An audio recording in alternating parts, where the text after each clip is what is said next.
प्रिय दर्शकों, आप सभी का स्वागत है हमारे इस चैनल पर। दर्शकों, बहुत से दर्शक महाराष्ट्र की राजनीति को लेकर के आशंकित रहते हैं कि न जाने कब वहां सत्ता परिवर्तन हो जाएगा, उद्धव ठाकरे कब तक मुख्यमंत्री रहेंगे या सुशांत सिंह राजपूत केस के अंदर कहीं सरकार तो नहीं चली जाएगी। इन सब प्रश्नों के उत्तर से पहले एक चीज को समझना जरूरी है कि महाराष्ट्र की राजनीति के अंदर अभी किंग मेकर की भूमिका में शरद पवार हैं। अगर हम उनकी इस राजनीतिक पकड़ को ध्यान में रखें तो लगता है कि शायद उनका उत्तराधिकारी अभी इतना कोई मजबूत नहीं है जो उनके बाद में उनकी पार्टी को संभाल सके। लेकिन 15 अक्टूबर 2020 के बाद उन्हें बुध की महादशा में बुध का अंतर और उसमें एक शनि का प्रत्यंतर शुरू हो रहा है। ऐसे में यहां पर एक चीज को समझना बहुत जरूरी है कि बुध उनकी कुंडली में मारक है, उसमें बुध का ही अंतर और शनि का प्रत्यंतर।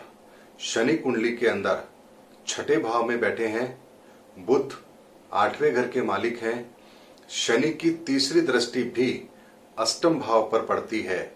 ऐसे में जब हमें यहां पर 15 अक्टूबर के बाद की राजनीतिक स्थितियों का पहले से पता है कि भारत की राजनीति के अंदर बहुत बड़ा उलटफेर होने वाला है, तो ऐसे में यहां पर शरद पवार पहले वो व्यक्ति हैं जिनकी कुंडली एक बहुत बड़ा डैमेज दिखा रही है।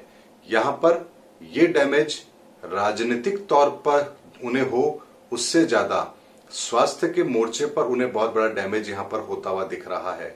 यानी यदि मैं कहूं तो 15 अक्टूबर के बाद से उनको एक मार्केश लग रहा है जो उनके लिए बहुत घातक है, प्राण घातक है।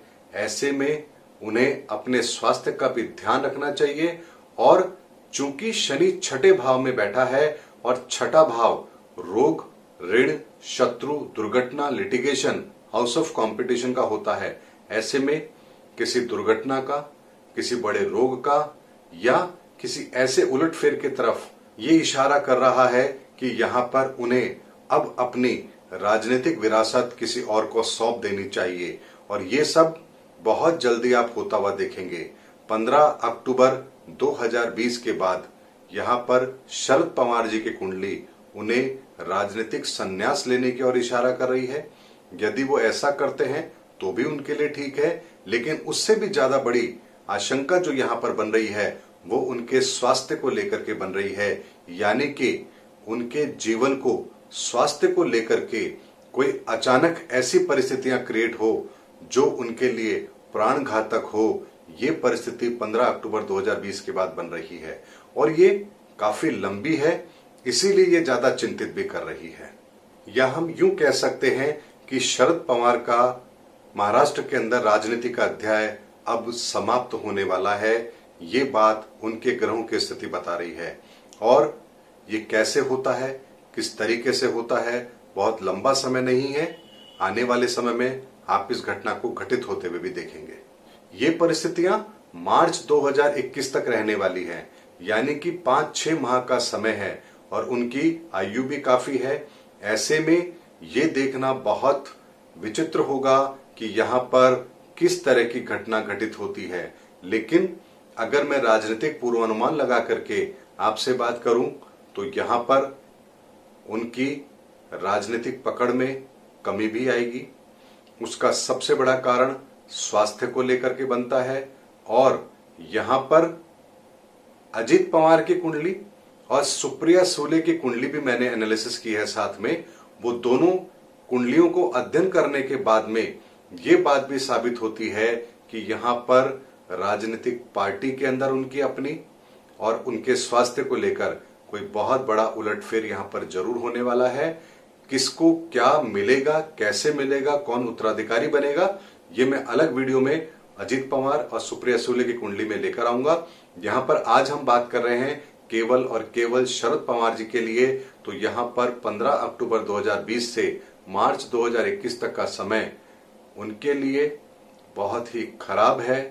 स्वास्थ्य को लेकर, जीवन को लेकर, राजनीतिक ताकत को लेकर यहां पर किसी बड़ी अनहोनी घटना के घटित होने की पूरी पूरी संभावना है, यानी कोई ना कोई बड़ी घटना उनके जीवन में इस कालखंड के दौरान जरूर घटित होगी, चाहे वो स्वास्थ्य को लेकर हो, उनके जीवन को लेकर के हो या राजनीति को लेकर के हो, क्योंकि तीनों का संबंध एक ही घर से है, 6th हाउस से है।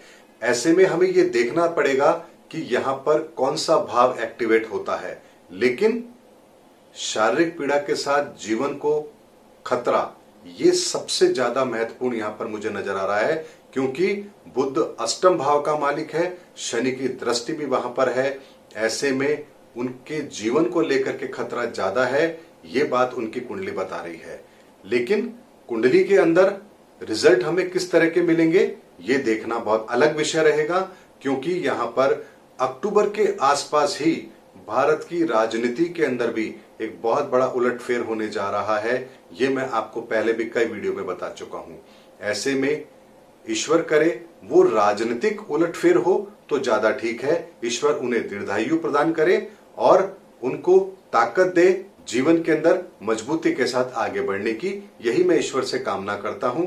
लेकिन 15 अक्टूबर 2020 से लेकर के मार्च 2021 तक का समय उनके लिए कष्टपूर्ण रहने वाला है, ये बात निश्चित है और ये ग्रहों की स्थिति बता रही है। मुझे लगा कि मुझे आप लोगों को वीडियो के माध्यम से ये बात जरूर बतानी चाहिए कि अक्टूबर के बाद से कैसे कैसे किस ग्रह के हिसाब से किसकी कुंडली उन्हें क्या असर देने जा रही है। इसी कड़ी में ये मेरा वीडियो है। अगले वीडियो में फिर कोई नई महत्वपूर्ण जानकारी लेकर के मैं आप लोगों के सामने आऊंगा, क्योंकि ये समय जो चल रहा है, जो अक्टूबर से शुरू हो रहा है और मई 2021 तक का है, ये हिंदुस्तान के इतिहास का अब तक का सबसे बड़ा चैलेंजिंग फेस है और इससे कोई अछूता नहीं रहेगा। ना राजनीतिक दल, ना राजनीतिक लोग, ना आम आदमी, ना आप, ना हम, कोई भी नहीं। हर व्यक्ति को ये ग्रह असर दिखाएंगे, ये समय अपना असर दिखाएगा। इसीलिए यहां पर राजनीतिक तौर पर क्या परिवर्तन होने जा रहे हैं, ये मैं आप लोगों के सामने जरूर लेकर आया हूं। अगर हमारे चैनल पर नए हैं तो चैनल को सब्सक्राइब कीजिए और अगले वीडियो का इंतजार कीजिए। अगले वीडियो में इससे आगे की जानकारी, रोचक जानकारी लेकर मैं फिर आपके सामने आऊंगा। तब तक के लिए जय हिंद, जय भारत।